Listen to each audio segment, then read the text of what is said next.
Dito sa Papa Dudut Stories, ikaw ay hindi nag-iisa.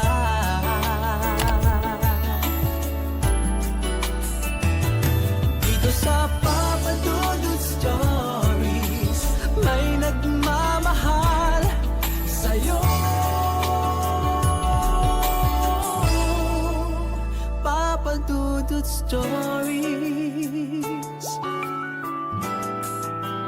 Papa Dudut Papa Dudut. Sa lahat po ng mga nakatutok ngayon, huwag pong kalimutan mag-like, mag-share at mag-subscribe. Maraming salamat po sa inyong lahat.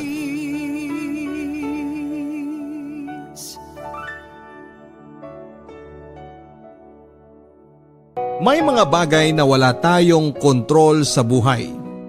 Isa na rito ay kung sino ang magiging mga magulang natin o ang mga opinyon ng ibang tao sa atin. Ikaw, kapuso, paano mo haharapin ang katotohanan kung malaman mo na isa ka palang lihim na bunga ng pagkakasala? Dear Papa Dudut, ang pamilya raw ang una at huling taong pwede mong maasahan. Iiwang ka raw ng mga kaibigan, mga kasintahan pero never kang matitiis ng iyong mga kamag-anak. Ngunit kung ganon, ay paano na lamang pala ang kalagayan ng mga ulila na walang pamilya o ng mga ampon?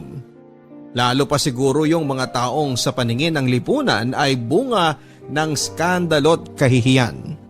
Magandang araw po sa inyo sa lahat ng ating mga kabarangay. Ako po si Lynette, 30 years old at nakatira sa Marikina City.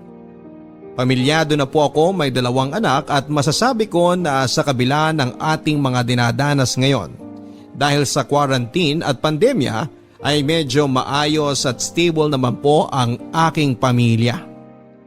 Meron po kaming franchise food business ng aking asawa at sa awa ng Diyos ay may extra pa rin kami kahit na papaano para maitulong sa mga kababayan nating nangangailangan ngayon.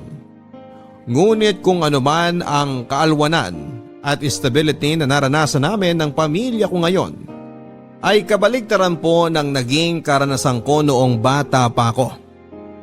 Stowaway po kasi ako, Papa Dudut. Pinanganak at lumaki po ako sa Bacolod, ngunit noong 17 years old po ako ay naglayas ako sa amin at nagpa-Maynila. Kaya kung ano man ang tinatamasa ko ngayon, ay masasabi ko po na bunga ang lahat ng ito ng aking sariling tapang at pagsisikap. Kahit na lumaki po ako with a silver spoon at nanggaling sa isang mayaman at maimpluwensya na pamilya. Bastarda po kasi ako, Papa Dudut, at hindi lang po basta-bastang bastarda. Anak po ako ng tatay ko sa katulong nila ng pamilya niya. At nalaman ko lang po yun noong 17 years old ako. Kaya naman sa loob din ng 17 years ay wala akong kaalam-alam na bunga pala ako ng isang skandalo at kahihiyang itinago ng mga taong nasa paligid ko at sa loob ng mahabang panahon.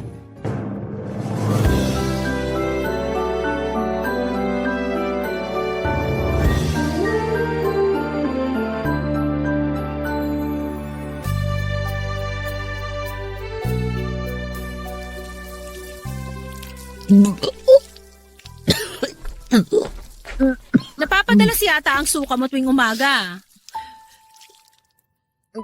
May nakain lang po ako, ma'am. May nakain? Abay, ano ba yung nakain mo?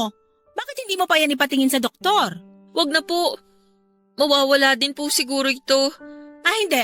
Mamayang hapon sasamahan kita sa doktor. Wag na po, ma'am. Bakit? Ayaw mo? Marami pa po kasi akong gagawin dito sa bahay.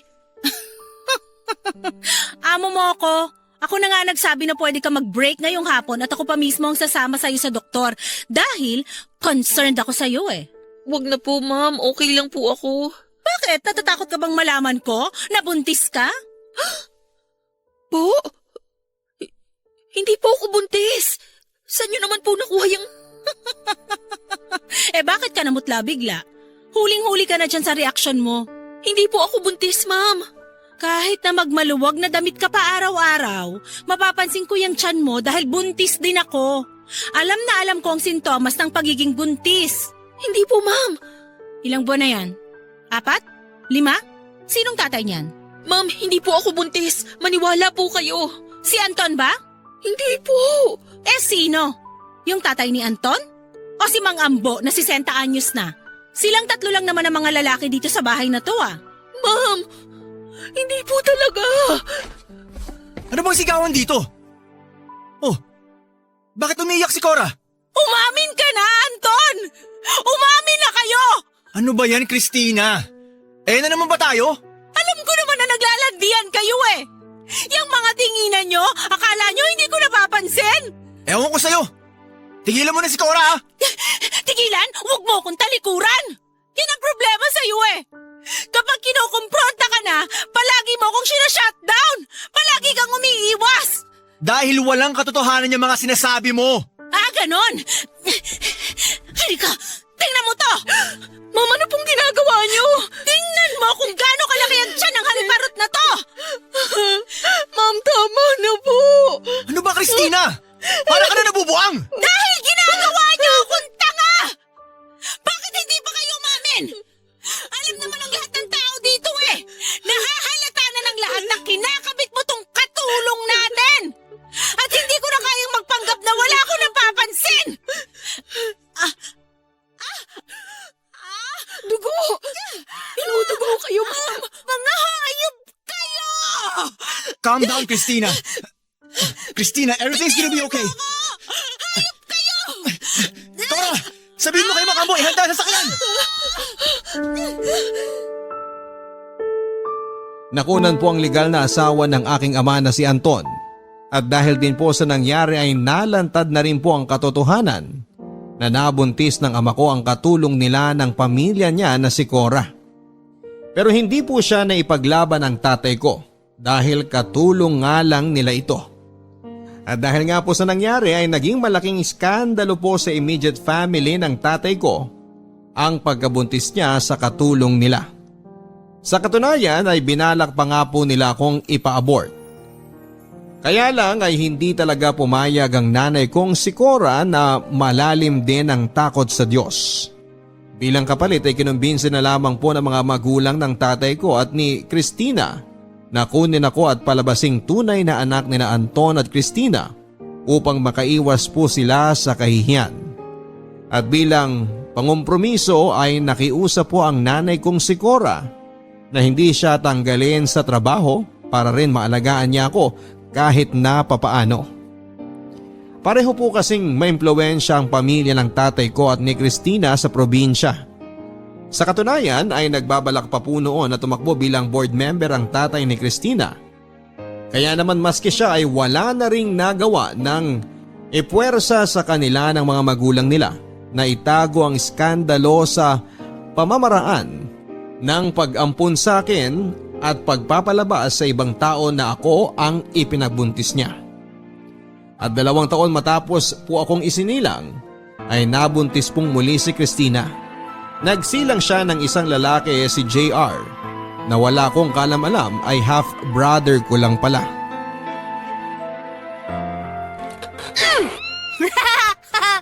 Ayan! Di mukha kang mami! Anong ginagawa mo kay Miming? Bitiwan mo nga siya! Ano ba ang problema mo?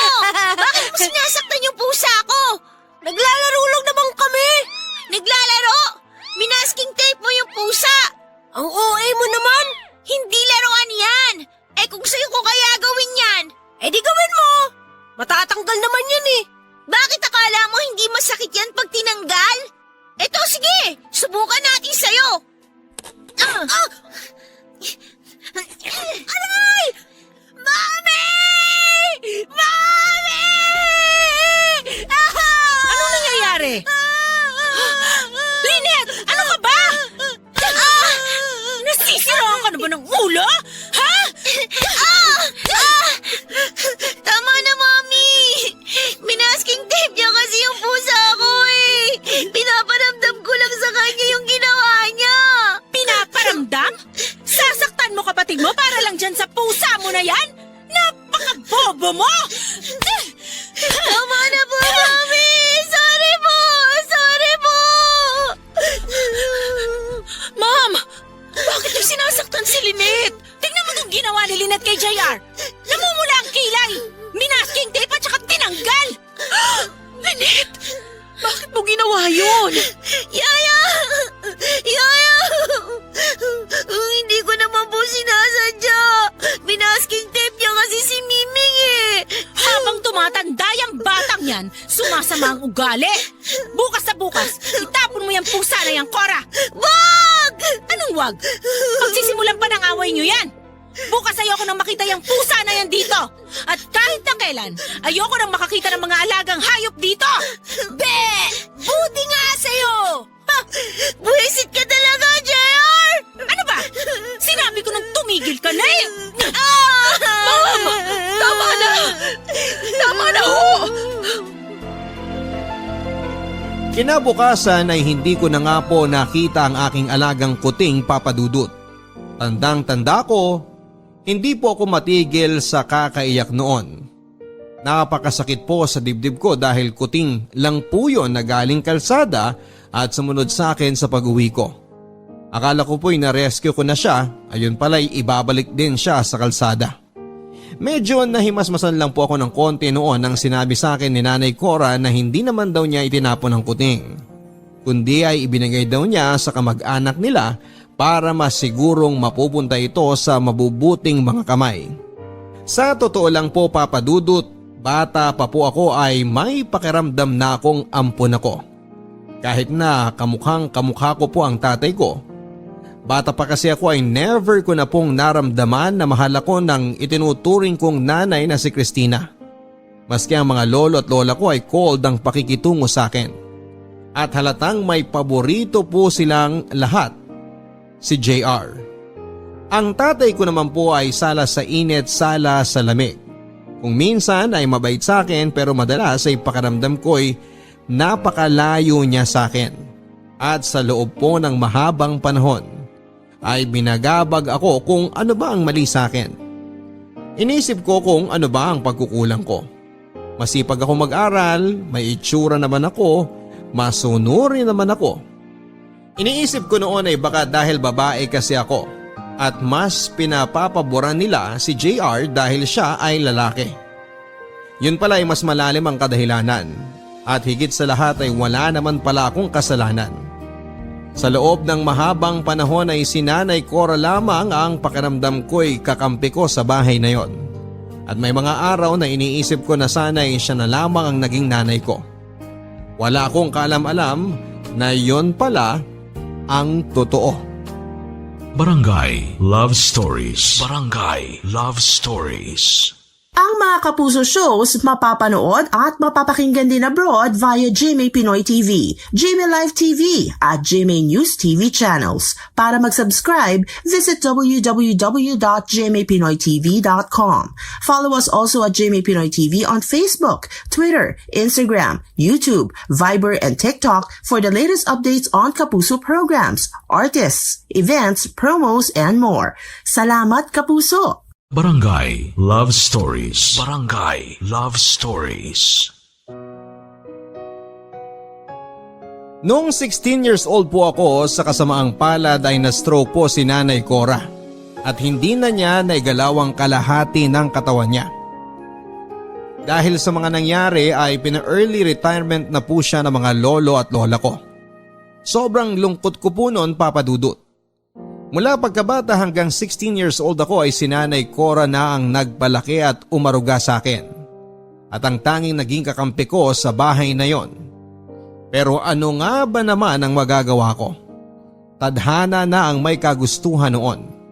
At nang sinundo si Nanay Cora ng kanyang nakababatang kapatid na lalaki ay grabe po ang iyakan naming dalawa. Kaya naman kahit na may kalayuan ang bahay ng kapatid ni Nanay Cora sa bahay namin, ay dinadayo ko po ito isang beses sa isang linggo. Pareho na pong patay ang mga magulang ni Nanay Cora. At ang kapatid naman po niya ay may sariling pamilya na. Mabuti na nga lang din po at mababait din ang kapatid at pamilya nito at marunong tumanaw ng utang na loob. Kaya buong puso din nilang kinupkop si Nanay Cora. Si Nanay Cora kasi ang naging breadwinner sa pamilya nila at siya rin ang nagpatapos sa pag-aaral ng kapatid niya. Ngunit wala pong isang taon ay nagkaroon ng komplikasyon si Nanay Cora at naging labas-pasok na sa ospital. Naging magastos po ang pagpapagamot niya at halos lahat ng naipon niya ay nalimas lang din. At sa mga panahon na na-ospital si Nanay Cora ay malimit ding pumupunta ako at ako pa minsan ang nagbabantay. Lingid sa kaalaman ng mga magulang ko. At sa pagbabantay ko nga po kay Nanay Cora noong lumala na ang kalagayan niya, ay nang nalaman ko ang buong katotohanan sa pagkatao ko. Nanay Cora! May sorpresa po ako sa inyo. Ano yun? Taran! Ito po, dinala ko kayo ng grapes. Naku, maraming salamat. Paborito ko yan eh. Sige po, subuan ko po kayo. Nahugasan ko na naman po ito. Sige, dyan mo na lang muna. Busog pa rin ako eh. Nanay Cora, yung tanghalian niyo daw po kanina halos hindi niyo nagalaw. Sige na po, pilitin niyo na pong kumain para lumakas kayo. Pakiramdam ko na hindi na ako magtatagal. Nanay Cora, huwag naman po kayong magsalita ng ganyan. Ang bata niyo pa po, lalakas pa po kayo. Gagaling pa po kayo. Lakasan niyo lang po ang loob niyo. Ay, pagod na rin ako, Lynette. Nanay Cora, please, huwag naman po kayong magsalita ng ganyan. Huwag niyo naman po akong iwan. Lynette, napakasaya ko na lumaki ka ng maayos ang buhay. Na sa kabila ng maalwan na buhay na tinatamasa mo, nananatiling mabuti ang puso mo. Nanatili pong mabuti ang puso ko dahil sa inyo. Dahil kayo po ang nagpalaki sa akin at kayo lang po ang tanging naging kakampi ko. Please po, Nanay Cora, lakasan niyo po yung loob niyo. Gagaling pa po kayo. Lynette, may malaking kasalanan ako sa'yo. Po? Ano pong kasalanan? Lynette, anak. Ano po yun, Nanay Cora? Tuwang-tuwa ako kapag tinatawag mo akong Nanay Cora. Siyempre naman po, dahil mas itinuring ko po kayong nanay kesa sa mami ko. Lynette, ako ang tunay na nanay mo. Po? Patawarin mo ako, Lynette. Naipit ako nung mga panahong yun. At hangad ko rin ay ang maging maayos ang kinabukasan mo. Pero kahit na kinuha ka nila sa akin, hindi ako pumayag na magkalayo tayo. Ipinaglaban kita. Kaya pumayag sila na manatili ako bilang katulong sa bahay ninyo. Para pwede pa rin akong magnanay-nanayan sa'yo. Ano po? Hindi ko po maintindihan. Hindi ko tunay na magulang sina Mami at Daddy. Pinaampun niyo lang po ako sa kanila. Lynette, ang daddy mo, totoong ama mo. At ako naman, ang totoong nanay mo. Po! Nagkaroon kami ng sikretong relasyon ni Anton bago pa sila nagkakilala ni Christina. Minahal ko siya ng higit pa sa sarili ko. Pero hindi niya ako ipinaglaban. Nabuntis niya ako. Patawarin mo ako, Lynette, kung inilihim ko ito ng matagal na panahon sa'yo. Hindi. Hindi po ako naniniwala. Lynette, anak. Aalis na po muna ako. Pasensya na po kayo. Lynette!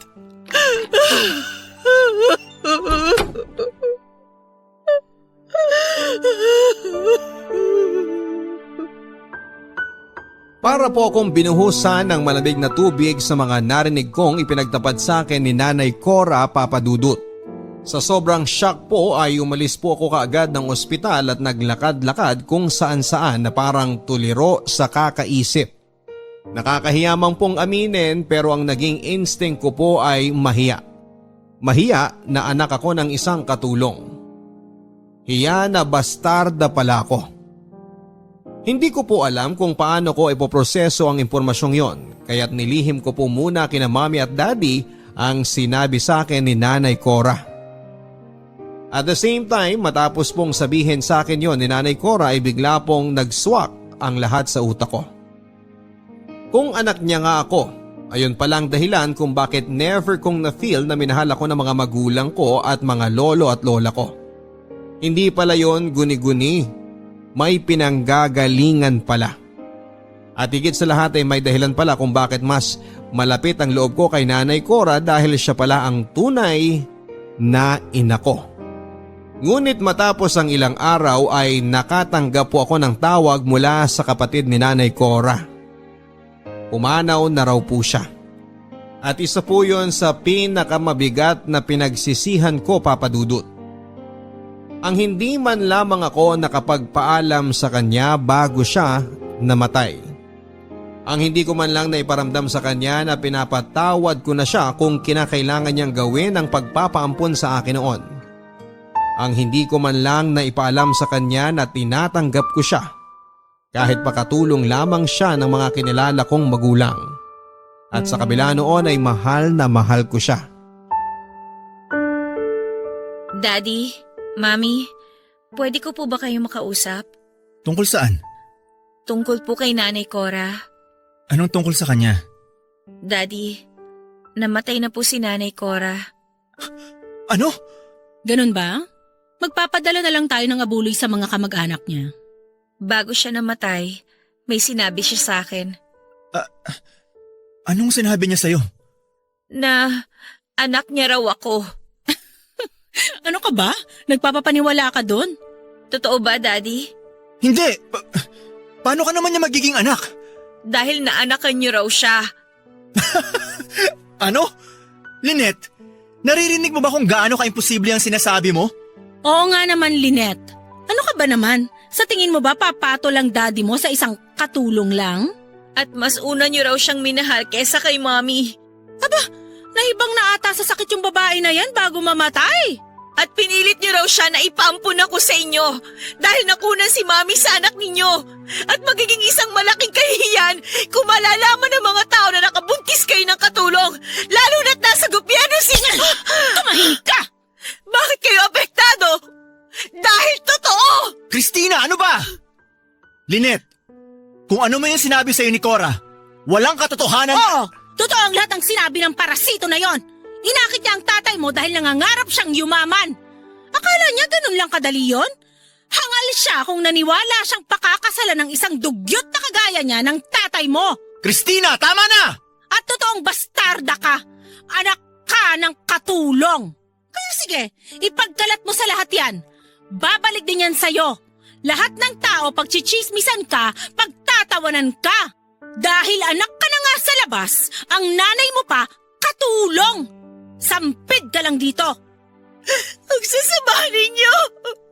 Ang sasama na ugali ninyo! Lynette! Christina, ano ka ba? Bakit mo ginawa yun? Huwag akong sisihin mo. Yung kabit mo ang sisihin mo. Patay na nga't lahat humabol pa sa panggugulo sa pamilya natin. Sana dinala na lang niya ang sikreto niyang yan sa kamatayan niya. Pero misyon niya yata talaga na wasakin ang mga buhay natin. Sinabi na tumahimik ka eh! Ano? Sasampalin mo ko? Sige, subukan mo. Baliwala naman yan sa sakit ng damdamin na patuloy na binibigay mo sa akin. Kinausap po ako ng daddy ko ng personal pagkatapos ko silang kumprontahin ni Mami tungkol sa tunay kong pagkatao.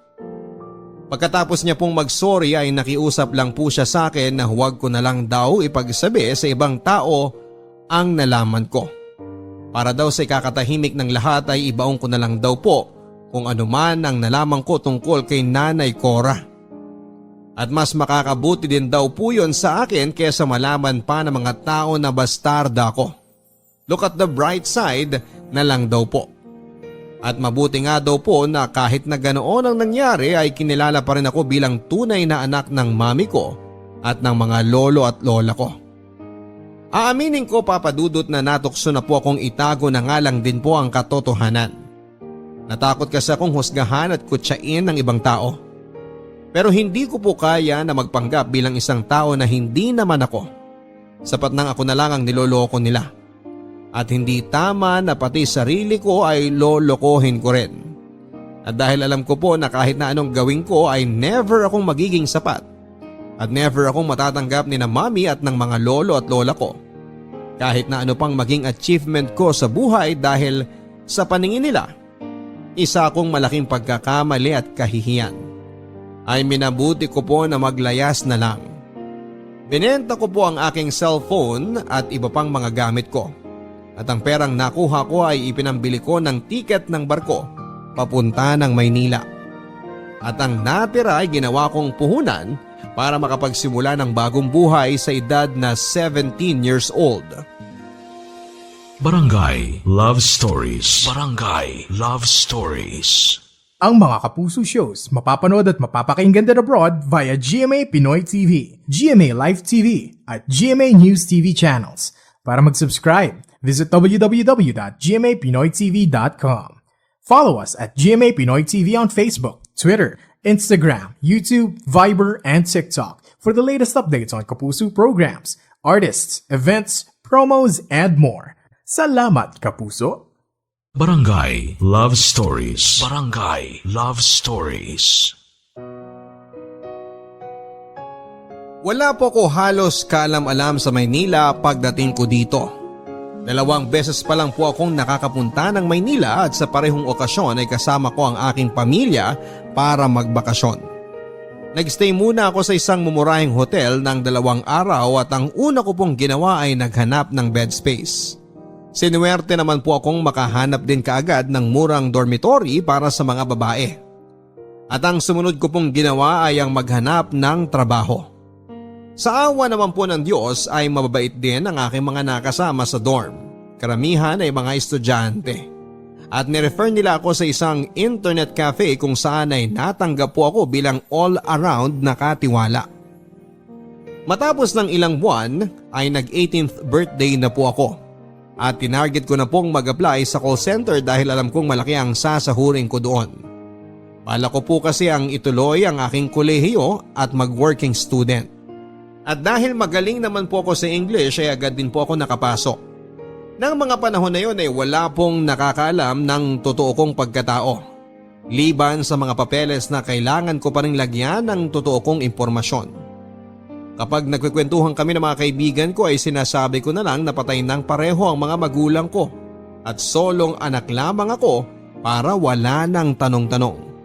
At kahit na mabigat pa rin sa loob ko, kahit na papaano ang magsinungaling sa mga ganong bagay, pakiramdam ko po ay for the first time in my life ay malaya na ako at hawak ko ang aking sariling buhay. Ngunit isang araw ay nagulat na lamang po ako nang sinabihan akong may bisita raw na naghahanap sa akin sa dorm. Ang tatay ko. Sigurado kang kape lang ang order mo? Busog pa ho ako. Bakit ba kayo nandito? Lynette, ang tagal kitang ipinahanap. Bakit? Hindi ba obvious na naglayas ako at ayoko na sa bahay na yon? Lynette, hindi naman kita pipilitin na bumalik sa atin. Ang sa akin lang, please keep in touch. Kahit na anong mangyari, ama mo pa rin ako. Hindi ko ho kailangan ng tulong ninyo. Lynette, please. Patawarin mo na ako. At huwag kayong mag-alala. Kung naparito kayo para siguraduhin na wala akong pinagsabihan ng lihim ninyo, huwag na kayong mabahala. At wala rin naman sigurong matinong tao na gugustuhin ipagkalat sa mga tao na bastarda at unwanted child siya. Lynette, hindi ako naparito para dyan. I was worried about you. Sobra ako nag-alala nung umalis ka. Hindi ako makatulog kakaisip kung napano ka. Hindi ako pinapatulog ng konsensya ko. Well, ngayon nakita niyo na nabuhay at maayos ako. Pwede na kayo makatulog na mahimbing.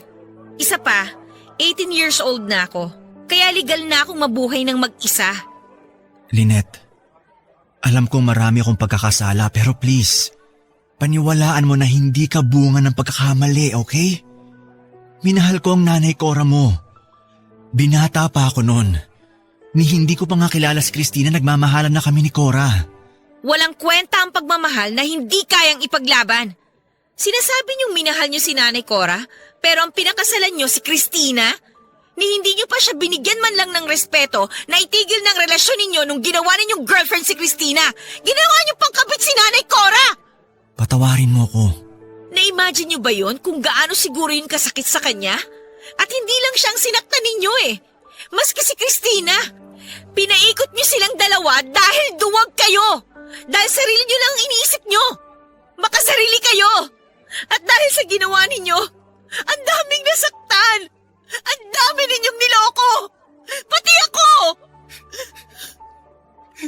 Patawarin mo ako, anak. Tama. Tama ang lahat na sinabi mo. Naduwag ako. At ngayon, huli na ang lahat. Please, Lynette. Bigyan mo naman ako ng isa pang pagkakataon para maging mas mabuting ama sa'yo. Hindi ko na ho kailangan ng tulong ninyo. Matanda na ako at may sarili na akong buhay. Lynette, anak. Please. Nagmamakaawa ako sa'yo. Parang awa mo na. Hayaan mo makabawi ako sa'yo. At kay Cora. Hindi. Tama lang yan na makonsensya kayo habang buhay. Salamat ho sa pagpunta dito. Alis na ako. May trabaho pa ako.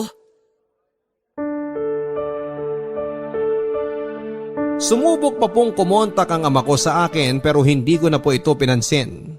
Sa katunayan, kapag birthday ko po o kaya'y Pasko ay nagpapadala po ito ng pagkain o regalo na palagi ko rin pong pinababalik at tinatanggihan. Ngunit kahit pala ilang beses ko po itong ipinababalik ay patuloy pa rin po ang pagdating ng mga regalo tuwing may okasyon. At maski nang makagraduate na po ako at lumipat na po ako ng apartment, nang mas nakaipon na ay natuntun pa rin po ako ng messenger ng ama ko. At syempre tinanggihan ko pa rin ang mga regalong galing sa kanya. Hanggang sa na-promote na nga po ako bilang team leader sa call center na pinagtatrabahuhan ko. Nagka-boyfriend and eventually ay nagpakasal na rin at nagkapamilya. Pero panay pa rin po ang dating ng mga regalo ng tatay ko tuwing may okasyon. At siguro ay dahil na rin sa messenger niya ay nagiging updated na rin siya sa mga nangyayari sa akin. At isang araw po ay nagulat na nga lang po ako nang dumating ang ama ko sa bahay namin. Pero hindi ko po siya pinapasok at sinabi kong hindi ko ipapakita ang mga apo niya. Bagay na alam kong dinibdib niya ng husto. Hanggang sa isang araw ay kinontak po ako ng messenger ng ama ko na wala namang okasyon. Ibinalita nito na may stage 4 cancer na raw ang ama ko at mukhang hindi na magtatagal pa. Huling-hiling daw nito ay magkausap kami sa huling pagkakataon at siguro'y lukso ng dugo na nga rin po, Papa Dudut, o kundi may nakonsensya na rin po ako siguro kahit na papaano.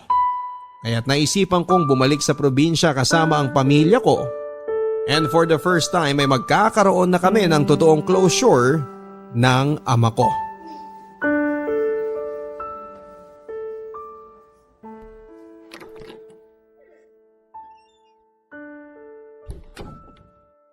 Lynette, anak. Daddy, Mami, Anong ginagawa mo rito? Christina, ako nagpatawag kay Lynette. Christina, maaari mo ba kaming munang iwan ni Lynette dito? Bakit? Gusto ko munang makausap ang anak ko. Bakit kailangan ko pang umalis? Dahil alam kong hindi kami makakapag-usap ng maayos ni Lynette kung nandito ka. Daddy, hindi naman niya kailangang umalis. Lynette, gusto kong tayong mag-ama lang ang mag-usap. Sige na, alis na ako.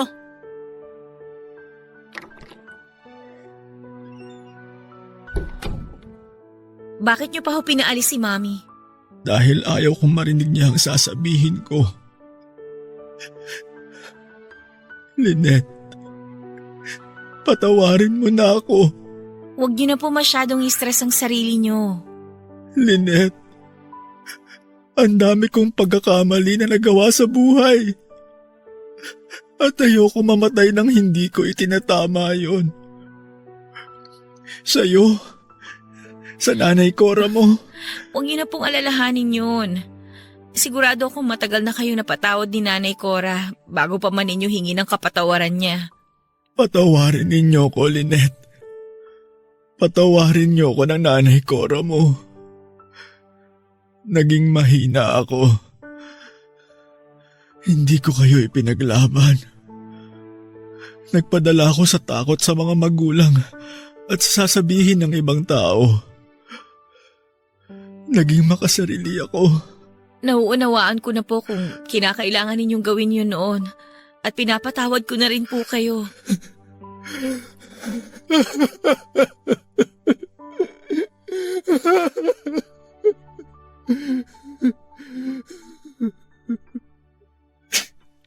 Maraming salamat, Lynette.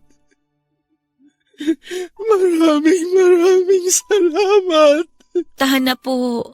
Huwag niyo na po masyadong i-stress ang katawan ninyo.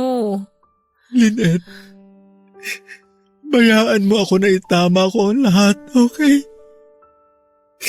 Para sa pamilya mo, sa mga apo ko, ang kalahati ng ari-arian ko, sa'yo ko ipapamana. No, ayoko po.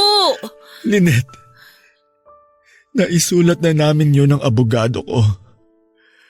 Tiyak kong magagalit si Christina, pero huwag ka magpapatinag sa kanya. Daddy, ayoko po ng pera ninyo.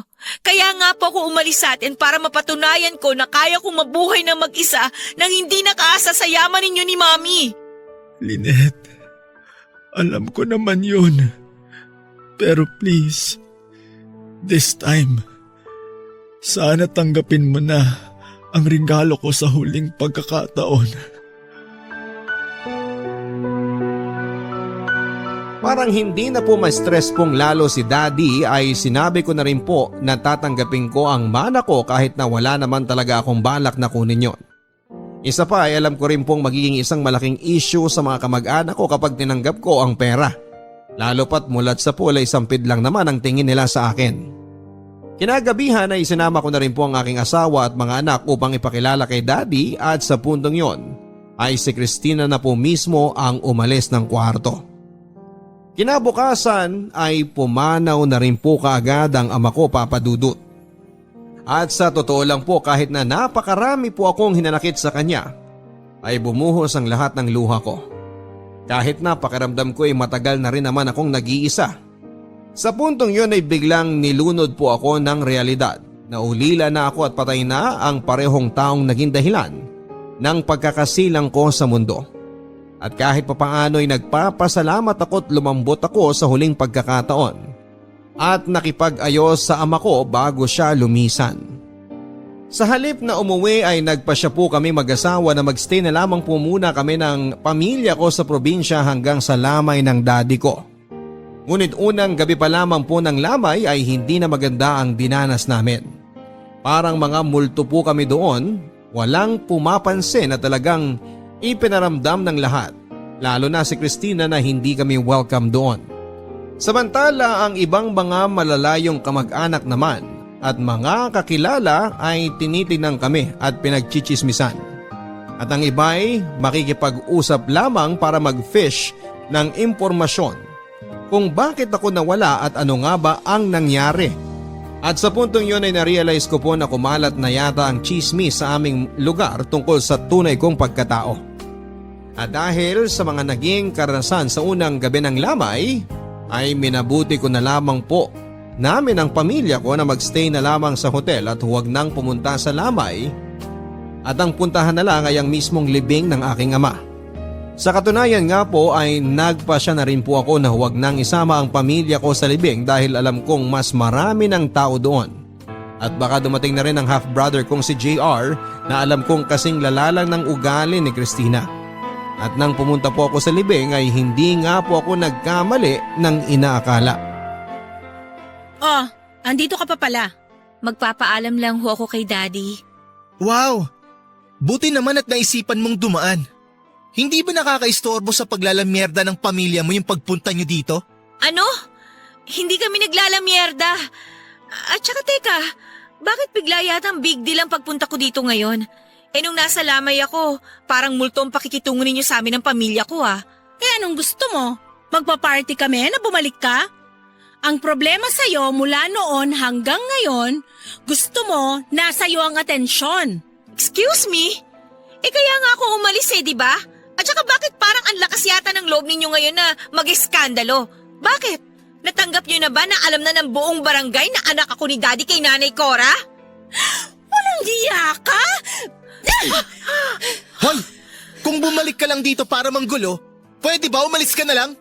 Lumalabas yung ugaling katulong mo Huwag mo madamay-damay dito ang Nanay Cora ko Yang ugali mo, mga ugali ninyo masahol pa sa hayop! Ang sabihin mo, kaya ka bumalik dito para mag-abang at magbakasakali kung may makukuha kang mana kay Anton. Excuse me! Huwag niyo ako itulad sa inyo na sa pera at kapangyarihan umiikot ang buhay!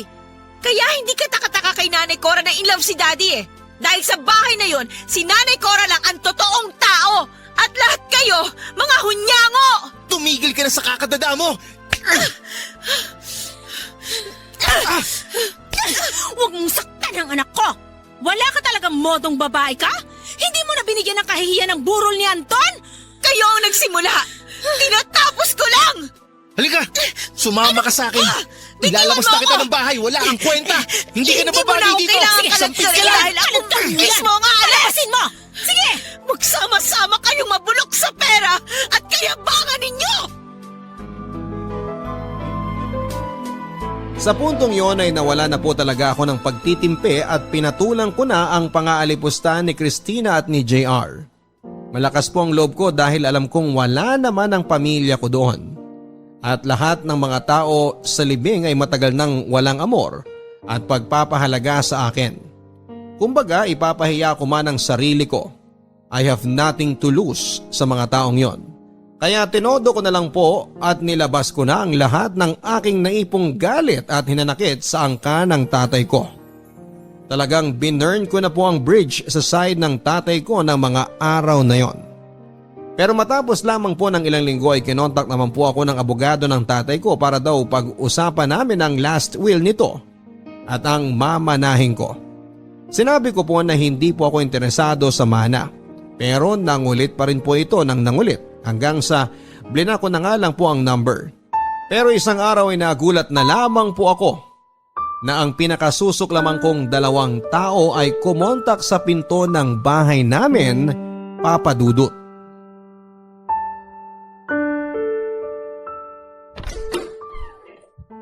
Anong ginagawa niyo rito? Magandang araw ho. Ma'am Lynette, pasensya na po sa abala kung nabigla kayo sa pagdating namin. Hindi kasi kayo sumasagot sa tawag at hindi namin kayo makontak. Kaya naisipan na ni na Ma'am Christina nga kami na ang pumunta sa'yo. Hindi ba't sinabi ko na nga po na ayoko niyang mana na yan? Makakaalis na po kayo. Sandali! Ano ba? Tingnan mo tong taong to. Napakagaspang talaga ng ugali mo no? Ang haba-haba ng binyahe namin, tapos pagsasarahan mo lang kami ng pinto? Sinabi ko bang pumunta kayo dito? Sinabi ko na naman dyan sa abogado ninyo na ayoko na ng mana na yan Ma'am, hindi ho kasi ganun kadali yun. Kaya nga po kami nandito Alam mo, huwag ka nang magpanggap. Alam namin na kaya mo pinuntahan si Anton habang naghihingalo ay para makakuha ka ng mana niya. Malamang nung kayong dalawa lang ang nag-usap sa kwarto, doon mo binilog-bilog ang utak niya. Huwag niyo akong pagbintangan ng mga gawain ninyo Ilang beses ko bang uulitin na ayoko sa perang yan? Plastic! Napaka-plastic mo! Kunwari ka pang ayaw mo, alam mo naman na kapag nasa kasulatan na, mahirap nang mabago. Pwes, wala akong pakialam! Mabulok yung pera na yan! Umalis na kayo! Ma'am, teka lang. Ma'am Christina, Sir JR, huminahon po tayong lahat. Pag-usapan natin kung paanong gagawin natin dito. Napakawalang hiya mo! Basang-basa ko na yung ginagawa mo Ginagantihan mo lang kami. In the first place, Mommy, napa-DNA test nyo ba tong peking anak ni Daddy? Baka naman mamaya anak lang yan sa kung sinong lalaki nung katulong natin. Ang kapal na mukha mo pagsalitaan si Nanay Cora ng ganyan? Tandaan mo siya pa rin ang nagpalaki sa'yo. Wala akong pakialam. Sinira ng nanay mong katulong ang pamilya ko. At bakit? Sa tingin mo, hindi rin nasira ang buhay ko sa pagkakasala ng tatay natin? Sir, mga ma'am, Pag-usapan natin to ng maayos. Sige! Bilang ipinipilit nyo rin naman na gusto ko yung mana na yan, o pwes, nagbago na ang isip ko. Kukunin ko na talaga yan at nang makuha nyo ang hinahanap nyo. Walang hiya ka, talagang babae ka! Lumabas din ang Ma'am, tunay mo sandali. ano! Sige, Mami! Huminahon na kayo. Sige! Sandali. Pakita ito sa linet na yan! Ma'am, Talaga kita! Kapal na mukha niyan! Tigilan mo na ako, ha? Kung ayaw mong kasuhan kita, nasa bahay ko pa kayo. Trespassing kayo. Marami na akong perang pwedeng lustayin sa pagpapakulong sa'yo. Layas! Tinanggap ko po ang ipinamana sa akin ng ama ko, Papa Dudut.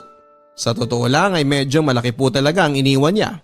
Kaya siguro ay galit na galit din talaga sa akin ang asawa niyang si Christina at ang half-brother ko na si JR.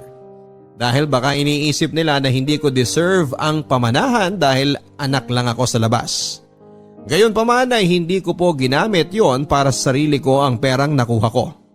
Pinaghati ko po ito at ibinigay ko ang kalahati sa mga naiwang kamag-anak ni Nanay Cora.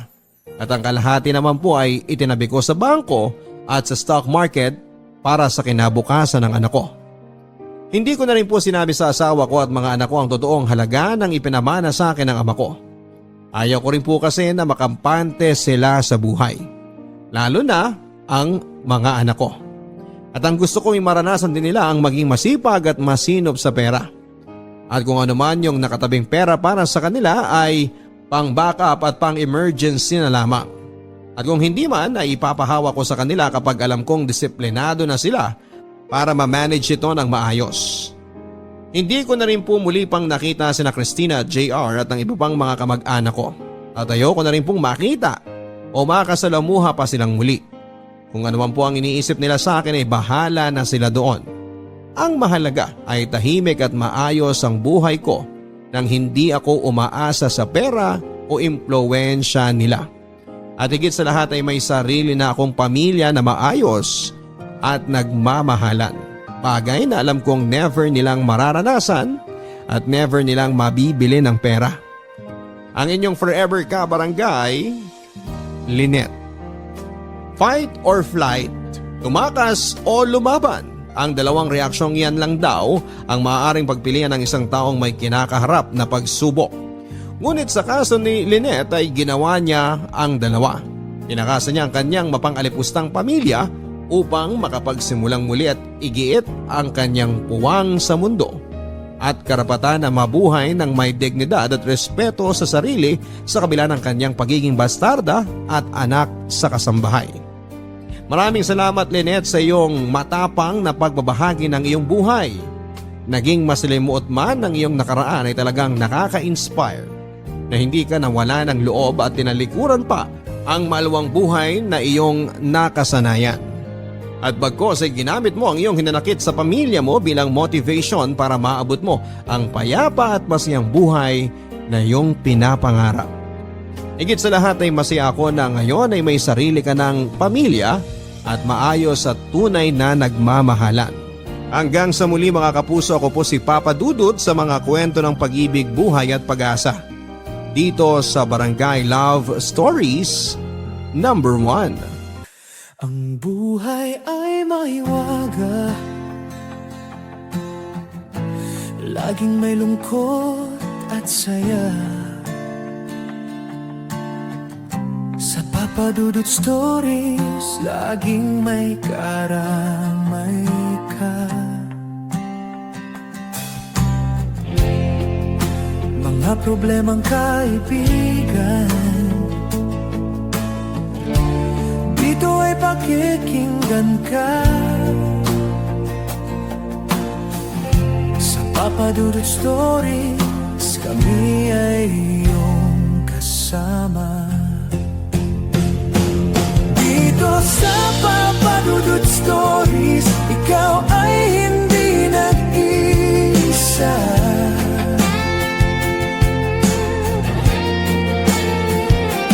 Dito sa Papa Dudut Stories, may nagmamahal sa'yo.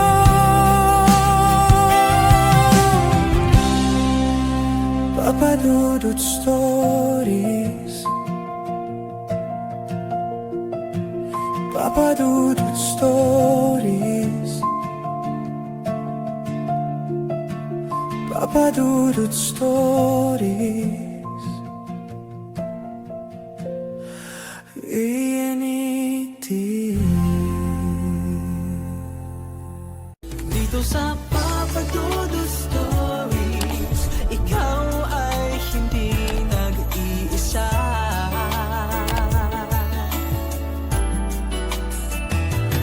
Dito sa Papa Dudut Stories, may nagmamahal sa'yo. Papa Dudut Stories. Papa Dudut Stories. Sa lahat po ng mga nakatutok ngayon, huwag pong kalimutan mag-like, mag-share at mag-subscribe. Maraming salamat po sa inyong lahat.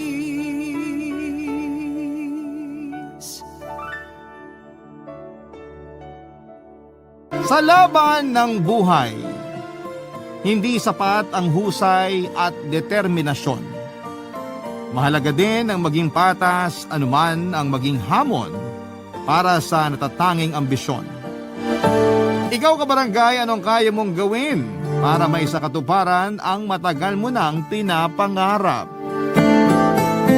Dear Papa Dudut, may mga tao na handang gawin ang makakaya nila. Maabot lamang ang kanilang mga ambisyon. Pero hindi lahat ay nabibigyan ng pantay-pantay na oportunidad, kaya may iba na kailangan magdoble sika para matupad ang mga pangarap nila sa buhay. At isa na nga po ako sa mga taong hindi pinanganak na mayaman. Kaya naman nangako ako sa sarili ko na wala akong hindi kakayaning gawin para sa ikagiginhawa ng buhay ko. Magandang araw po, Papa Dudut, at sa mga libo-libo nating mga kapuso at kabarangay na kapwa ko ay solid sa pagtutok sa inyong number 1 na programa. Bukod kasi sa nanay ko na palaging nakikinig sa mga hinaing ko sa buhay, ay isa rin po ako sa mga nag-aabang sa programa ninyong Barangay Love Stories. Inaabangan ko rin yung mga payo ninyo tuwing natatapos po ang isang kwento. Yun din ang dahilan kaya naglakas loob akong sumulat sa inyong istasyon. Umaasa po ako na mabibigyan ninyo ako ng advice. Sana rin po ay makapagbigay ng aral ang mga kwentong ibabahagi ko. Tawagin niyo na lamang po ako sa pangalang Michael, 26 years old at taga Quezon City. Nagja-job hunting pa po ako sa kasalukuyan, Papa Dudut. Nag-resign kasi ako sa first job ko sa opisina bilang sales coordinator dahil meron pong nangyari. At yun po ang ikakwento ko sa inyo. Hindi naman po yun tungkol sa kumpanyang pinanggalingan ko kundi sa dati kong katrabaho. Hindi ko na lamang po papangalanan yung kumpanya at kung saang lugar po ito. Nangyari po ang kwento ko 2 months ago. Natulong ko po sa maliit na tindahan ng mama ko na tinayo namin noong nakuha ko ang huling sahod ko. Doon po namin kinukuha yung panggastos namin sa araw-araw at pambayad na rin sa iba't ibang mga bills. Hindi naman po ako nagmamadaling makahanap ng panibagong trabaho at ang target ko sana ay work from home para naaalalayan ko pa rin ng mama ko. Siya na lang po kasi ang pamilyang meron ako simula nang iwan kami ni tatay para sumama sa ibang babae. Sa katunayan ay hindi siya ang tunay kong ina, Papa Dudut. Patay na po kasi ang biological mother ko at stepmother ko lamang siya. Pero parang tunay na anak na ang turing niya sa akin, Papa Dudut.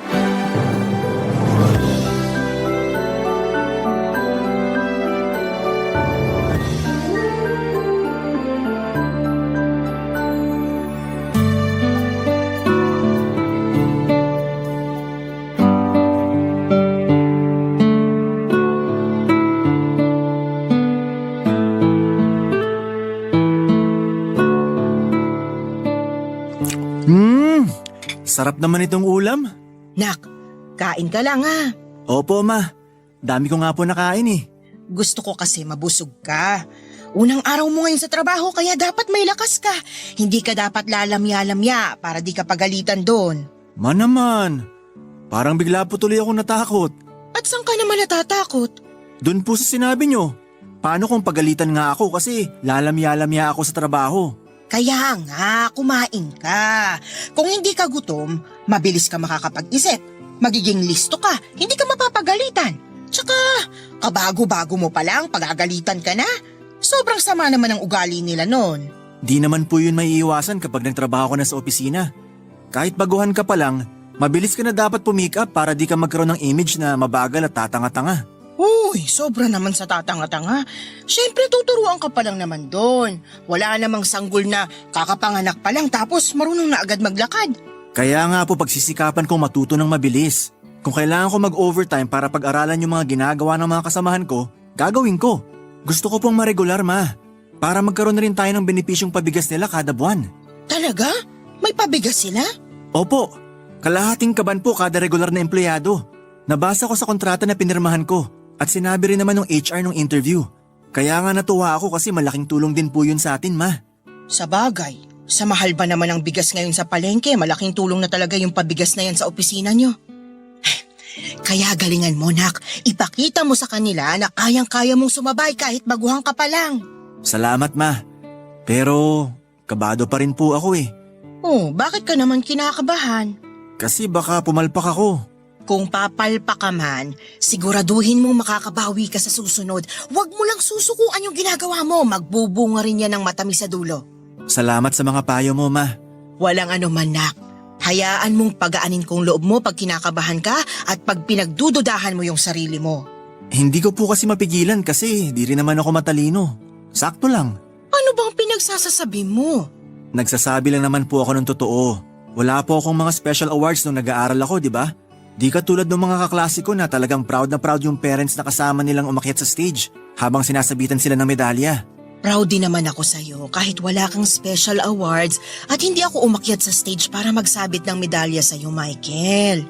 Talaga, ma? Oo naman! Para sa akin, sapat na yung nakapagtapos ka sa pag-aaral mo kasi doon pa lang, natupad mo na yung pangako mo sa akin na gagraduate ka. Tsaka, huwag mo nga masyadong maliitin yung sarili mo. Matalino ka. May mga mas matalino lang sa'yo pero di naman ibig sabihin nun eh mahina na ang ulo mo. Iba pa rin naman yung diskarte kapag nagtatrabaho ka na. Naintindihan mo? Opo, ma. Salamat po ulit. Kasi lagi kayong nandyan para payuhan ako. Di ko alam yung gagawin ko kung wala kayo. Ikaw talaga, binola mo pa ako. Basta nak, hanggat kasama mo ko, lagi kong ipaparamdam sa'yo na may nanay ka pa. Huwag po kayong mag-alala, ma. Gagalingan ko talaga doon. Sisikapin kong maregular. Malay nyo, tumaas na posisyon ko pag tumagal na ako.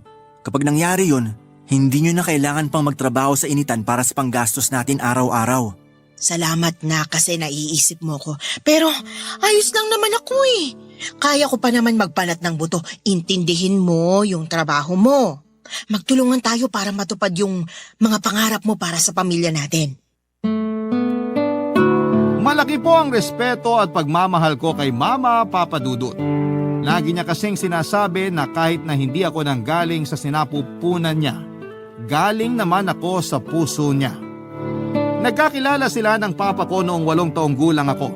Nang mga panahong yon ay mahigit 1 taon nang patay ang tunay kong nanay. Napansin ko na kaagad noon sa kanya na malapit siya sa mga batang katulad ko.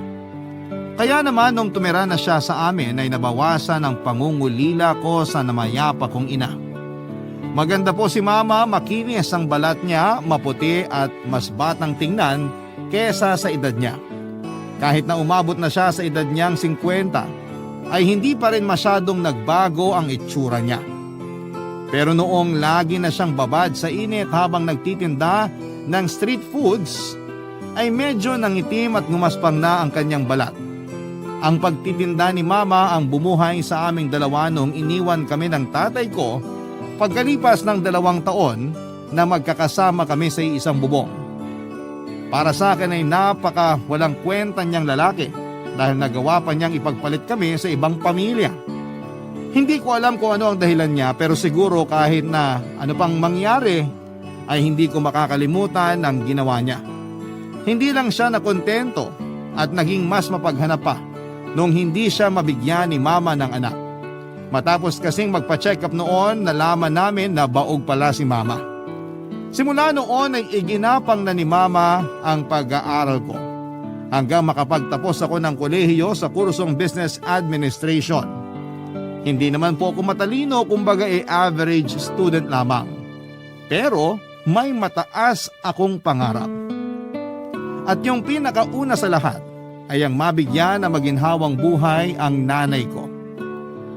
Pero sa buhay na puno ng kompetisyon, hindi sapat ang diploma para makahanap ng matinong trabaho na may mataas na sweldo. Kaya nga masaya na ako noong natanggap ako sa isang kumpanya at nagsimulang magtrabaho.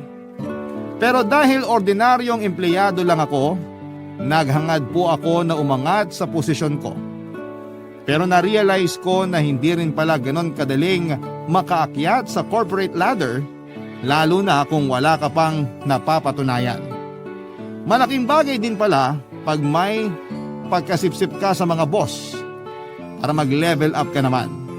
At doon na nga po ako nakahanap ng oportunidad noong maging malapit kami sa isa't isa ng bisor kong si Madam Betty, o mas kilala sa tawag na Madam Papa Dudut.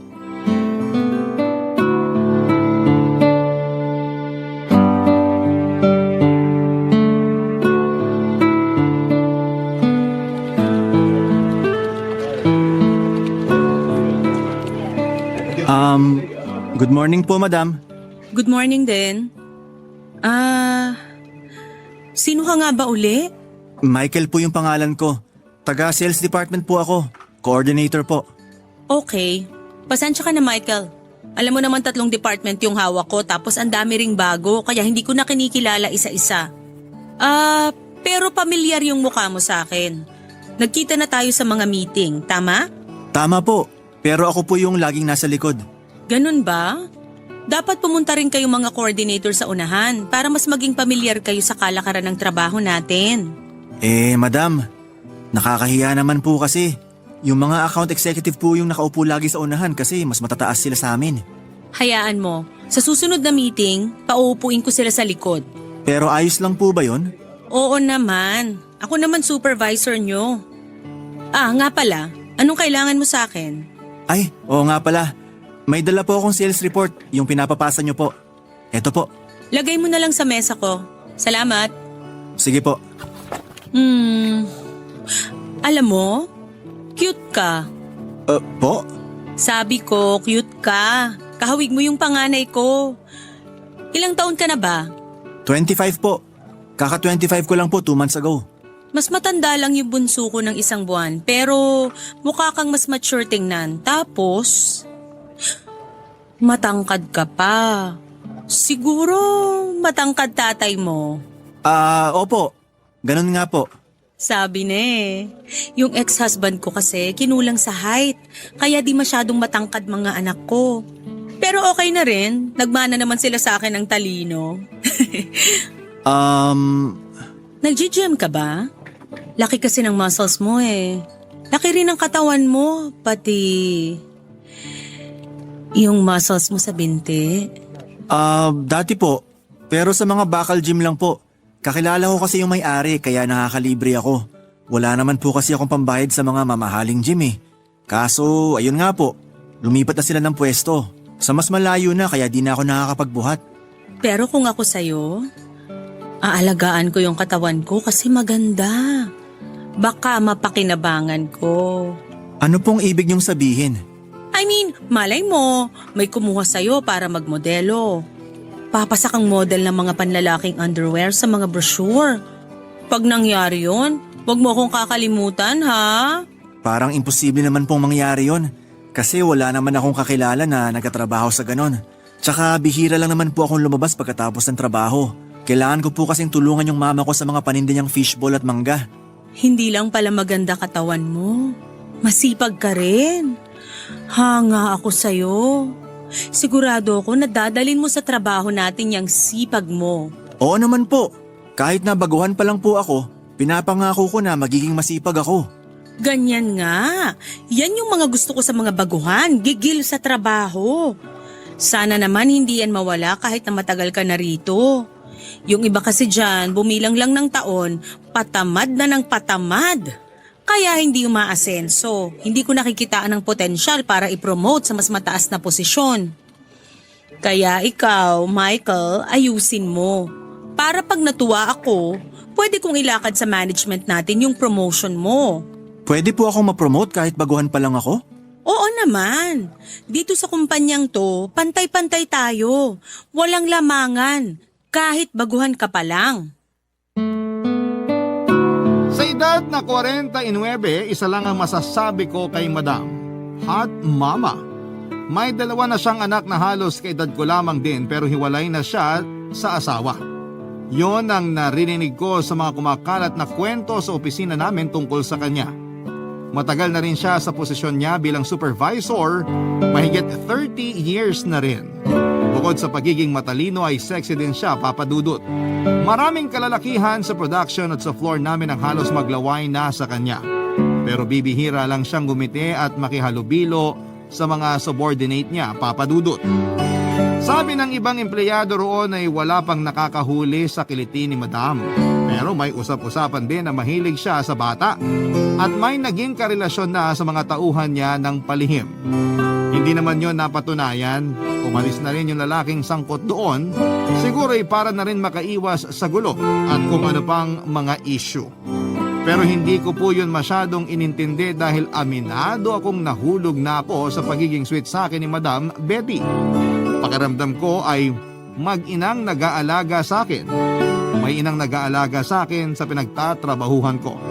Napaka maasikaso kasi niya, bagay na hindi naman niya ginagawa sa iba, Papa Dudut. Minsan na rin niyang sinabi sa akin na espesyal ako sa kanya. At ang turing niya raw sa akin ng mga panahong yon ay isang baby boy. Isang baby boy para sa kanya. Barangay Love Stories. Barangay Love Stories. Sa paglipas ng mga araw, lalo kaming naging close ng bisor kong si Madam Betty, Papa Dudut. Hindi ko tuloy mapigilang isipin na may gusto siya sa akin dahil may mga pagkakataon na masyado na siyang maharot, Papa Dudut. Bilang isang lalaki, ramdam ko kapag interesado sa akin ang isang babae. Kaya naman sinamantala ko yung pagiging malapit namin ni Madam sa isa't isa para ma-promote ako sa trabaho. Balita ko kasi kapag nagustuhan niya ang subordinates niya ay nagpo-promote siya. Simula noon ay wala na akong ginawa kundi ang magpa-impress sa bisor ko para lalo niya akong pansinin at mas mahumaling pa siya sa akin. Kinabisado ko pa yung paborito niyang kape at pili talaga akong nagtatabi sa allowance ko para may pambili ako noon sa mamahaling coffee shop na lagi niyang ino-orderan. Dinadala ko yon sa opisina niya at sinasamahan pa ng note kung saan ay laging sinasabi ko kung gaano siya kaganda. Nasundan pa yon ng mga malalanding mensahe na sa tingin ko ay nagustuhan naman niya. Pero noong araw, nabigla na lang niya akong pinatawag sa opisina niya ay kinabahan ako ng husto, Papa Dudut.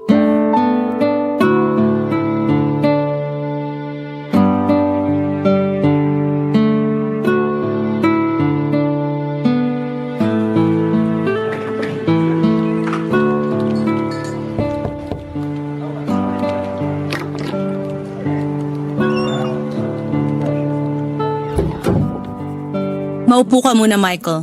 Medyo mahaba tong usapan natin. Sige po. Siguro naman may idea ka na kung bakit kita pinatawag, di ba? Hindi na ako magpapaligoy-ligoy pa. Pinatawag kita kasi gusto kong pag-usapan natin yung tungkol sa pagdadala mo ng kape sa akin tuwing umaga. Pag-iiwan ng notes na may malalanding message at pakikipaglapit mo sa akin. Alam mo ba na pinagbabawal yun sa kumpanya natin? Kasama yun sa code of conduct nating mga employee. Bawal na bawal ang pakikipaglandian sa mga boss. Pasensya na po kayo, Madam. Akala ko po kasi... Kung ginagawa mo yon para sumipsip sa akin at ma-promote ka, ngayon pa lang, tigil-tigilan mo na yon, Michael. Kasi kung hindi, sinasabi ko sa'yo, may kalalagyan ka. Hindi naman po sa ganon. Anong akala mo sa akin? Madadaan mo sa pakapi-kape mo at pag-iiwan ng mga ganong mensahe? Pasensya na po kayo, madam. Akala ko po kasi ayos lang sa inyo. Kasi tinatanggap nyo naman yung kape. At wala naman kayong sinasabi. Well, hindi ko naman sinasabi sa'yo na hindi ko gusto yung ginagawa mo. Na-appreciate ko yon, pero sana tigilan mo na. Ayoko maging tampulan ng chismis sa opisinang to. May reputasyon akong pinanghahawakan. Ano na lang iisipin sa akin ng mga katrabaho mo kung makikita nilang pinapaboran kita? Hindi ko po naisip yung tungkol sa bagay na yon. Sorry po. Okay lang. Pero kung hindi mo yung ginagawa para lang sa promotion, ano pang dahilan mo? Po? Ano pang dahilan mo, Kako? Nababaitan po kasi ako sa inyo, madam. Kaya kahit papano gusto ko po kayong pasayahin. Pero titigilan ko na po yun kung magiging dahilan pa yun ng pagkasira ng reputasyon nyo. Pasensya na po ulit. Tinatanggap ko naman yung apology mo. Huwag kang mag-alala. Wala akong planong mag-report sa HR. Ay, salamat po, madam. Ang totoo, natutuwa ako sa'yo kasi ikaw pa lang yung nagsabing nababaitan ka sa akin. Marami kasi sa mga under ko na mahigpit at stricta yung tingin sa akin. Wala naman akong pakialam doon dahil trabaho ang pinunta ko rito at hindi para makipagkaibigan sa kanila. Pero ikaw, aaminin kong nakuha mo yung atensyon ko. Lalo na sa pagiging thoughtful mo. Kaya nga iniinom ko pa rin yung kapeng bigay mo at tinatabi yung notes na kasama nun. Alam mo, may itsura ka. Type kita, pero masyado kang bata. Para na kitang anak. Malaki na po ako. Hindi na po ako bata. Talaga? Kung ganon, marunong ka na ring humalik? Wala pa kasi ako nagiging girlfriend kaya… Talaga? Ibig sabihin, virgin pa yung mga labi mo? Ganon na nga po. Tulad ng sinasabi ko, type kita. Pero hindi tayo pwedeng maglandian dito sa loob ng opisina. Kung gusto mo, mai-offer ako sa'yo. Ano po yun? Pumayag kang lumabas kasama ko. Mag-date tayo para mas makilala pa natin ang isa't isa. Wala pong kaso sa akin yun pero pwede po bang sa sweldo na lang? Wala kasi akong pang-date eh. Inaasahan ko na yan. Pero tingin ko, kulang pa rin yung sweldo mo pambayad sa kakainin natin dun sa restaurant na lagi kong pinupuntahan. Kaya hayaan mo na. Sagot ko na yon. Total ako naman yung nagyaya. Basta sumama ka na lang sa akin tapos magkwentuhan tayo. Kailangan ko rin kasi ng kaibigan na makakasama tuwing lumalabas ako. Wala na kasing time sa akin yung mga anak ko at wala naman akong mini-meet na ibang lalaki. Yun eh kung ayos lang sa'yo. Makakatanggi pa po ba ako niyan? Ayos na ayos po yun, madam. Good. Pero gusto lang kitang balaan, ha? Huwag kang mafa-fall sa akin kasi hindi naman ako naghahanap ng karelasyon. Gusto ko lang talaga ng makakasama. Parang kaibigan, ganon. Pero huwag kang mag-alala kasi babayaran ko naman yung oras mo.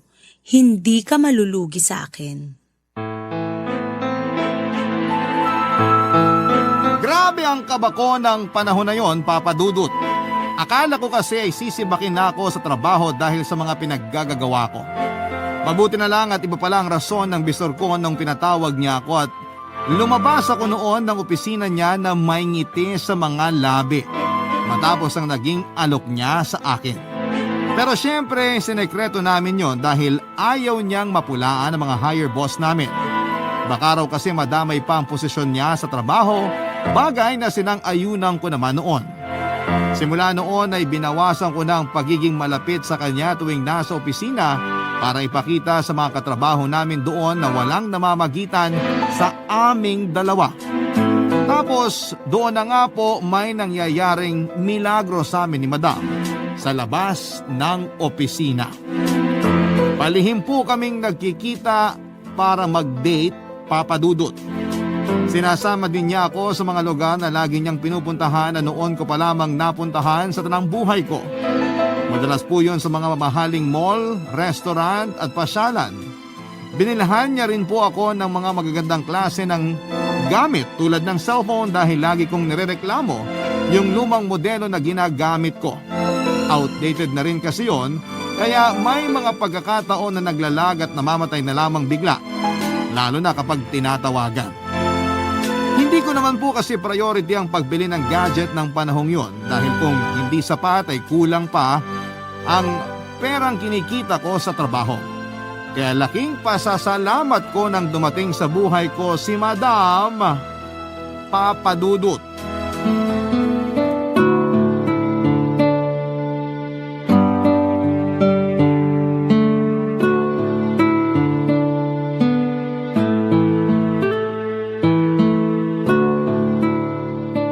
Ma, tingnan nyo! Binilhan ko po kayo ng bagong damit. Eto po, oh. Oh! Wow! Ang ganda naman ito, Nak! Opo, bagay na bagay sa inyo. Pwede nyo isukat. Sige, pero... Hala, ang mahal naman pala nito. Tingnan mo nakalagay sa price tag. 700 pesos na agad tong blouse na to, Nak. Opo ma. Pero magandang klase naman po yung tela niyan, tsaka solid din pagkakatahi. Matibay. Tsaka tingnan niyo yung brand. Hindi po basta-basta. Mamahalin. Oo nga, kaso nakakapanghinayang pa rin isuot kasi mahal. Tsaka isipin mo, yung 700 na pinambili mo nito, marami na sana tayong nabili para dito sa bahay. Okay lang po yun kasi meron naman po tayong pang grocery. Ma, eto po. Ha? Kunin niyo na po. Sige na po, ma. Sige na nga. Tapos ito naman po yung para sa mga bills natin. At ito, para sa inyo, ma. Kunin niyo na po to. Meron pa para sa akin? Opo, ibili niyo na mga gusto niyo. Ang laki nito, Nak. Halos 2,000 rin. May 3,000 pang grocery at may pambayad na rin sa bills. Tapos, binilan mo pa ako ng mamahaling damit. Teka, sweldo niyo na ba? Hindi pa po. Sa komisyon po namin yan, ma. Ang laki naman ng komisyon niyo, Nak. Pero ikaw, may natira pa ba para sa'yo? Meron pa po. Huwag niyo po ako alalahanin. Para po talaga yan sa inyo, ma. Kung tutuusin, maliit pa nga po yan eh. Anong maliit? Malaki na to, ano ka ba? Maliit pa po yan kumpara dun sa mga ginastos niyo sa pag-aaral ko. Hindi ko po yun mababayaran, ma. Hindi naman ako naniningil. Hindi rin ako nagkukwenta ng mga ginastos ko para sa'yo. Masaya ako habang nagtatrabaho kasi para sa'yo yun. Para sa pag-aaral at kinabukasan mo. Anak kita eh. Thank you, ma. Kasi tinuring niyo akong anak kahit hindi ako nanggaling sa inyo. Mahal kita. Hindi mo kailangang manggaling sa akin para ituring kitang tunay na anak. Mahal din po kita, ma. At pangako, gagawin ko po lahat para makabawi ako sa inyo. Magsisikap po ako para matupad natin yung mga pangarap natin. Tama naman na magsikap ka. Pero huwag mo masyadong i-pressure sarili mo. Tandaan mo, hindi naman masama kung magdadahan-dahan ka. Hindi mo kailangang magmadali kasi ikaw din yung mahihirapan. Tatandaan ko po yung mga sinabi niyo, ma. Oh, siya, sige. Mabuti pa kumain na tayo. Nagluto ako ng paborito mong sinigang na bangus. Wow! Talaga po? Oo naman. Nung isang araw mo pa inuungot yun eh. Kanina ko lang naalala. Kumain ka na marami ha. Humigop ka rin ng maraming sabaw. Man naman eh. 25 years old na po ako. Di na po ako bata. Kahit na umabot ka pa ng 30, hindi magbabago trato ko sa'yo. Pero sana umabot pa ako sa edad mong yon, Nak. Aabot pa po kayo sa edad na yon. At maaabutan niyo pa rin po mga magiging apo niyo sa tuhod, ma. Grabe naman. Sobrang tanda ko na siguro nun pag nagkataon. Baka di na ako makalakad at nakaratay na lang sa higaan. Ang lawak po ng imahinasyon niyo, ma. Kumain na lang po tayo. Sige, baka gutom lang ito. Papa Dudut, yun po ang unang pagkakataon na binigyan ko si mama ng perang mas malaki sa lagi kong ibinibigay sa kanya tuwing sweldo. Kaya nga, sinabi ko na komisyon ko yon para hindi na siya mag-isip ng kung ano-ano. Totoo na hindi ako gumagawa ng masama para makuha ang perang yon. Hindi po ako nagnanakaw o nanlalamang ng kapwa. Pareho naman namin ginusto ni Madam ang kung anumang ginagawa namin, saka malaki na ako at alam ko na ang tama at mali. Pero aaminin kong bago lang ako sa hook-up culture, Papa Dudut. Kaya mas marami pa ring bagay na tinuro sa akin si Madam, lalong-lalo na pagdating sa pakikipagromansa. Tuluyan na pong nawala ang kainosentehan ko, Papa Dudut. Namulat po ako sa mga bagay na noong ko lamang naengkwentro sa tanang buhay ko. Masasabi ko po na masaya naman yung naging karanasan ko at mas nakadagdag siya sa pagkalalaki ko, lalo na kapag nasatisfied ko si Madam sa pakikipagromansa. Kaya lang habang tumatagal ay nakakaramdam po ako ng kakaiba. Yun bang unti-unti na akong nahuhulog sa kanya kahit na noong una ay nilinaw niyang no feelings attached daw yung relasyon naming dalawa. Pero paano po ba pigilan na huwag magkagusto sa babaeng alagang-alaga ka? Dati, wala naman akong pakialam kapag ilang araw niya akong hindi kinokontak o kaya ay kapag gusto lang niyang may mangyari sa amin, saka lang kami magkikita. Walang kaso at ayos lang sa akin yon. Hindi rin ako naging masyadong matanong sa personal niyang buhay dahil ang pagkakakilala ko sa kanya ay kayang-kaya niyang i-handle ang lahat. Mas ako pa nga yung madalas na nagkikwento sa kanya ng mga hinaing ko sa buhay, Papa Dudut. Kaya nung na-realize ko na yung feelings ko sa kanya ay hindi ko mapigilan na maapektuhan at hanap-hanapin siya, lalo na sa mga panahong pinaparamdam niya sa akin kung ano lang ba talaga ako sa buhay niya, ay nasasaktan ako, Papa Dudut. Mukhang in love na yata ako sa kanya ng mga panahong yon. Barangay Love Stories. Barangay Love Stories.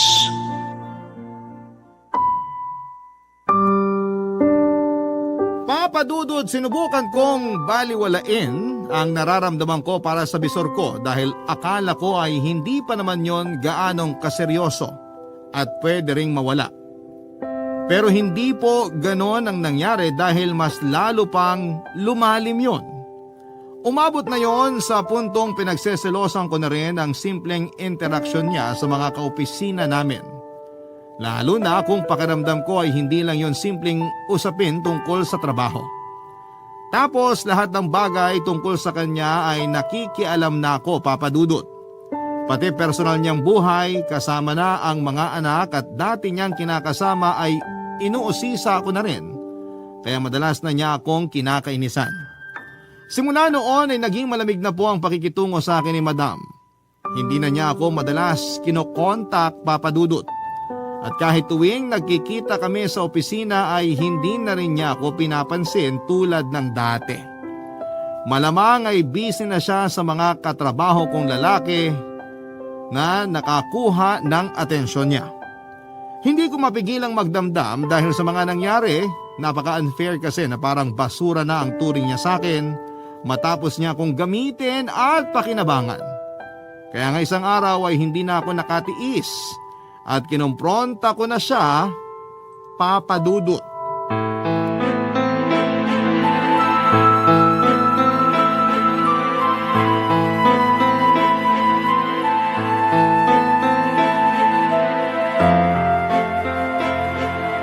Anong sinabi mo? Sabi ko, mahal kita. Anong mahal? Pwede ba? Huwag mo nga akong pinaglululoko? Hindi naman kita niloloko. Totoo yung sinabi ko. Mahal na kita, Betty. Wag mo akong tatawagin ng ganyan. Baka may makarinig sa'yo dito sa opisina at mag-isip pa ng kung ano-ano. Saka pwede ba? Kalimutan mo na nga yung nararamdaman mo sa akin. Alam mo namang hindi kita kayang mahalin. At bakit? Anong bakit? Hindi ko lang kasi maintindihan kung bakit hindi mo ko kayang mahalin eh. May nangyari na sa atin. Sinabi mo na mahal mo ko nung ginagawa natin yun. Tapos... Nadala lang ako, pero walang kahulugan yon. Masyado mo namang binigyan ng kulay lahat ng sinabi ko. Malamang nasarapan ako sa ginawa mo, kaya ayun, nakapagbitiw ako ng ganung salita. Sa kauna pa lang, may usapan na tayo na babayaran ko lang serbisyo mo, di ba? Hindi kasama dun yung magkagusto ka sa akin. Ay, yan na nga ba sinasabi ko eh. Kaya bigla ka nagkaroon ng paki sa personal kong buhay kasi may iba ka nang nararamdaman. Kaya mo ba ako iniiwasan? Kaya ka ba nanlalamig sa akin? Oo, kasi ayoko sa lahat yung nagtatanong tungkol sa personal kong buhay. Ayokong pag-usapan yung tungkol sa pamilya ko at lalo na sa mga anak ko. Kung ano lang yung sabihin ko, yun na yun. Natutuwa nga ako sa'yo nung una kasi di ka matanong. Tapos biglang-bigla ka nalang magiging pakialamero? Sino matutuwa doon? Sige nga. Mahal nga kasi kita. Hindi mo ko mahal. Baka akala mo lang yon. At kahit totoong mahal mo ko, wala na akong magagawa para doon. Pakontento ka na lang sa kung ano tayo. Huwag ka nang maghangad pa ng sobra. Baka naman kasi meron ka ng iba. Ano bang pakialam mo? Ayaw mo na sa akin kasi may iba ka na. Pinagpalit mo na ako. Binabalaan kita ha? Kapag nag-eskandalo ka sa opisina ko, may kalalagyan ka sa akin. Sorry po, madam. Sa susunod, alamin mo kung saan ka lang dapat lumugar. Ayoko sa lahat yung masyadong matanong, masyadong pakialamero at nagmamarunong. Okay ka naman nung una, kaya nga nagustuhan kita eh. Pero habang tumatagal, masyado ka ng pasikat. Ayoko ng pakiramdam na kinokontrol ako. May sarili akong pag-iisip. Hindi ako nagpapa-under sa kung kani-kaninong lalaki, Michael. Kaya kung ayaw mo sa gusto kong mangyari, mabuti pa, tigilan na natin to. Pero wag na wag mong ipagkakalat yung tungkol sa bagay na yon dahil mananagot ka sa akin. Nagkakaintindihan ba tayo? Opo, madam. Ayusin mo yung sarili mo. Baka mamaya kung ano pang isipin sa'yo ng mga katrabaho mo pag nakita kang ganyan. Sinisira mo yung umaga ko. Puiset! Opo. Pasensya na po. Sandali! Ano po yun?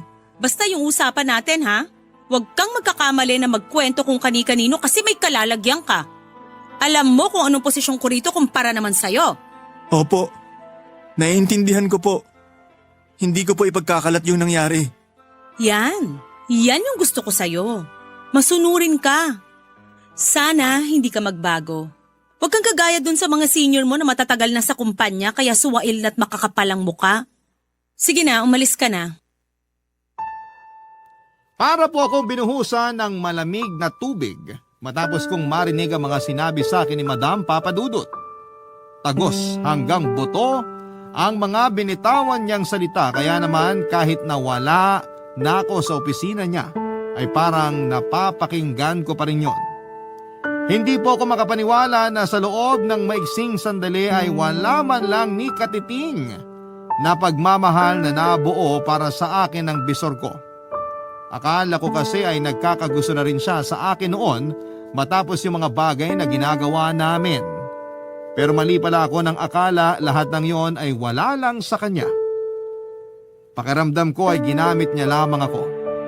Pero hindi ko naman po yun pwedeng isumbat sa kanya dahil pumayag naman ako. Tinanggap ko yung perang binayad niya at yung mga bagay na nabili niya para sa akin. Naging masaya naman ako. Hanggang sa nagkagusto ko sa kanya dahilan para maging komplikado na ang sitwasyon. Aaminin ko po na naging ganid ako sa kagustuhan kong mabilis na matupad ang mga pangarap ko.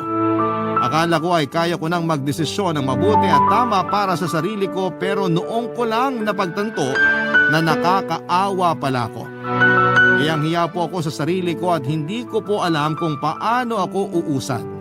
Naapektuhan na rin po noon ang performance ko sa trabaho kaya madalas na akong napapagalitan ng bisor ko at ng ibang mga boss na mas mataas pa sa kanya. Kita ko rin kung paano ako pagtawanan ng mga katrabaho ko. Bagay na mas ikinabigat pa ng loob ko, Papadudot. Kaya naman pagkalipas lang ng halos 9 na buwan ay nag-decide po akong umalis sa pinagtatrabahuhan ko.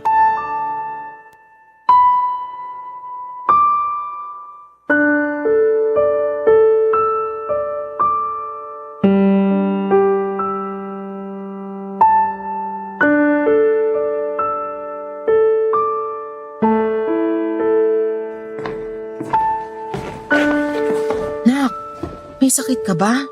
Wala naman po, ma. Bakit niyo po natanong? Hindi mo kasi inubos yung hapunan na hinanda ko. Paborito mo pa naman yung ulam. Wala po kasi akong gana. Pasensya na po. Pero kumain ka lang kapag nagutom ka ha. Opo, ma. Salamat po. Hindi ka pa ba matutulog? Hindi pa po ako inaantok. Gusto mo, samahan muna kita rito sa sala? Hindi pa po ba kayo inaantok? Hindi pa, anak. Magkwentuhan muna tayo. Namimiss na rin kasi kita kausap eh. Sige, ma. Kumusta ka naman? Naghahanap pa rin po ng mapapasukang trabaho. Pansin ko nga. Maghapon kang nakatutok sa cellphone mo eh. Opo. Nagpapasa ako ng application online. Tapos naghihintay na lang ng appointment for interview. Kaso ilang araw na wala pa rin tumatawag kahit isa. Nawawalan na po ako ng pag-asa na makahanap ng trabaho. Huwag kang mawalan ng pag-asa. Napakaraming kumpanya na hiring dito sa Pilipinas, nak. Marami nga po pero hindi naman pasok sa hinahanap ko. Ay, napapressure po ako, ma. Hoy, ilang araw ka pa lang naman walang trabaho. Tsaka, hindi naman kita pinaghahanap agad, nak. Mas gusto ko nga na nandito ka muna sa bahay para may kasama ako. Gusto ko rin naman po yun, ma. Pero di ko lang po mapigilang malungkot. Basta, nak, tandaan mo, kahit gaano pa kahirap. Tsaka naniniwala ako na may mahahanap ka ring trabaho na gusto mo. Opo, ma. Salamat po. Walang anuman. Pero may hindi ka pa nasasabi sa akin. Hindi mo pa nakukwento yung dahilan kung bakit ka nag-resign sa dati mong trabaho. Ano ba kasing nangyari? Hindi ko pa po kayang ikwento sa inyo, ma. Pero wag po kayong mag-alala kasi hindi naman ako naagrabyado. Gusto ko na lang po talaga ng peace of mind kaya umalis na ako sa kumpanyang yun. Kung tungkol yun sa mga katrabaho mo, wala namang masama sa ginawa mo. Hindi talaga lahat ng tao magugustuhan tayo kahit na ayos naman tayo sa kanila. Kung kayo yung nasa posisyon ko, anong gagawin nyo? Katulad ng ginawa mo. Aalis din ako kung wala na yung peace of mind. Pero syempre, may mga pagkakataon na kailangan mo ring tapangan ng loob mo. Kung ayaw sa'yo ng isang tao, huwag mo siyang pilitin na magustuhan ka. Katulad na lang sa trabaho.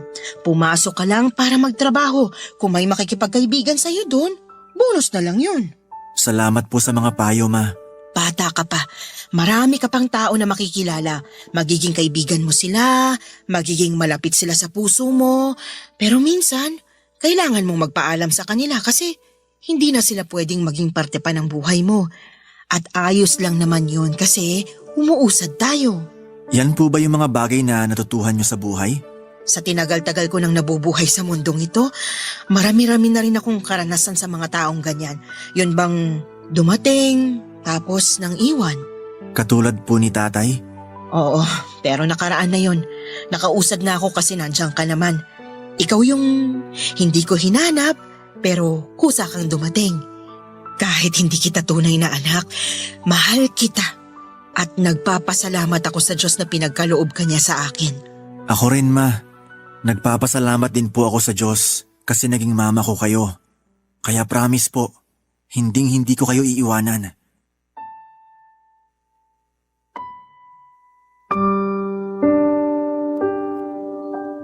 Papa Dudut, malaking bagay po na kasama ko ang mama ko sa bawat sandali ng buhay ko.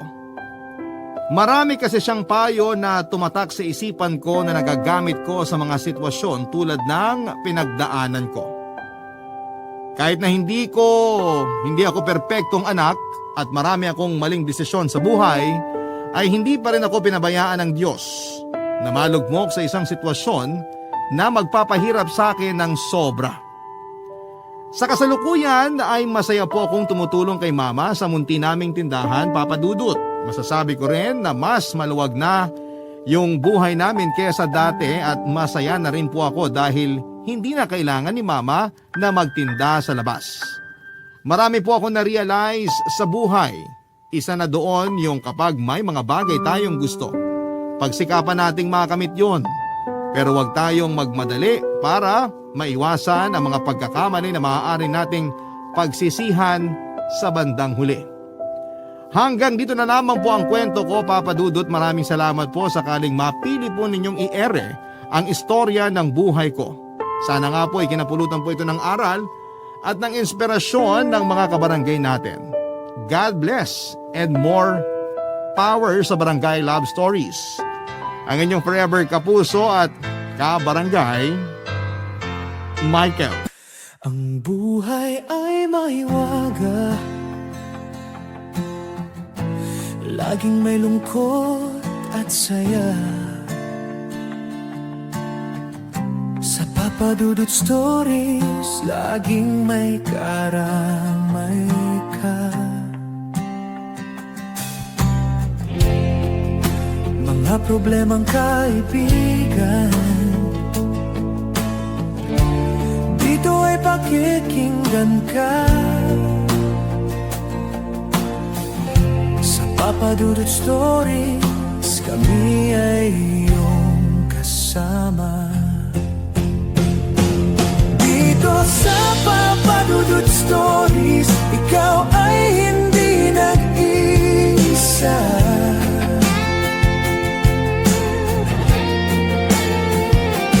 Dito sa Papa Dudut Stories, may nagmamahal sa'yo.